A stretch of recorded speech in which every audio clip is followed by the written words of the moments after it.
हमारे समाज में जो है एक जातिवाद एक जहर है। मैं इसको मानता हूँ, शुरू से मान रहा हूँ। जाति भेदभाव के कारण बहुत सारी चीज़ें रुकावट होती है, उसमें विकास का भी रुकावट होता है और प्रत्यक्ष और अप्रत्यक्ष रूप से कई बातें उसमें जुड़ी होती है। और एक जाति के लोग दूसरे जाति के कई प्रकार के संबंध नहीं रखते। समाज में दिखता है कि ऐसा है कि हम एक साथ बैठ रहे हैं, उठ रहे हैं, सब कुछ दिखता है, लेकिन ऐसा कोई ज़रूरी नहीं कि आंतरिक रूप से हम एक दूसरे से जुड़े हुए हैं। ये होता नहीं, अंदर से हम नहीं जुड़े होते हैं, बाहर से दिखता है सब कुछ है। तो जातिवाद हमारे समाज के लिए एक विशेष रूप से मैं उसको अच्छा नहीं मानता और शुरू से इसका विरोधी रहा हूँ। इसलिए जहाँ भी जाता हूँ जात पात को समाप्त करने की बात करता हूँ।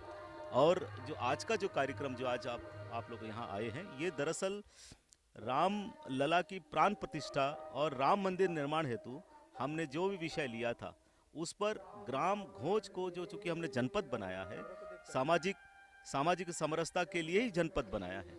इसके तहत जो है नारी शक्ति महासभा यहाँ काम कर रही है। इसके नारी शक्ति महासभा में के माध्यम से यहाँ जितने भी आसपास के ग्राम हैं उन ग्रामों में जाकर के नारी शक्तियाँ महिलाओं को जागृत करती हैं और महिलाओं को जागृत करके जो है ये ऊंच नीच जात पात भेदभाव को दूर करके नारी शक्तियों के माध्यम से नारी सुरक्षा और नारी स्वावलंबन का भी काम करती है। और चूँकि अब हमारे पूरे देश में एक उत्सव का वातावरण है, रामलला का प्राण प्रतिष्ठा कल होने वाला है और उस संदर्भ में यहाँ जो है दिन भर उत्सव का कार्यक्रम रहा। हमने सांस्कृतिक विरासत के रूप से हमारे जो छत्तीसगढ़ के विषय है, सुआ नृत्य है, पंथी नृत्य है, राउत नाचा है, ये सभी प्रकार के कार्यक्रम हुए और प्रदेश स्तर के कई समाजों के प्रमुख और राष्ट्रीय स्तर के समाज के प्रमुख भी यहाँ उपस्थित हुए।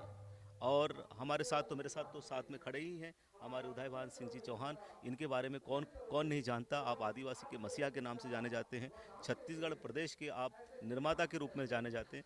आपका भी ओजस उद्बोधन प्राप्त हुआ और सभी समाजों के प्रमुखों का उद्बोधन प्राप्त हुआ और एक ही विषय पे रहा, रामलला आए हैं तो अब जो है हमारे छत्तीसगढ़ से हम चाहते हैं, कम से कम छत्तीसगढ़ से, तो ये तो बात जो चाहते ही, मेरे तो छत्तीसगढ़ प्रांत का ही कार्य है, तो हम चाहते हैं कि छत्तीसगढ़ प्रांत से जातिवाद ऊंच नीच की भावना को त्याग करके एक समरस समाज बनाना है और समरस समाज के माध्यम से हमको एकता, सद्भाव और समानता लाना है। और आज उसी समरसता महापर्व के रूप में आज हम लोग मनाए हैं।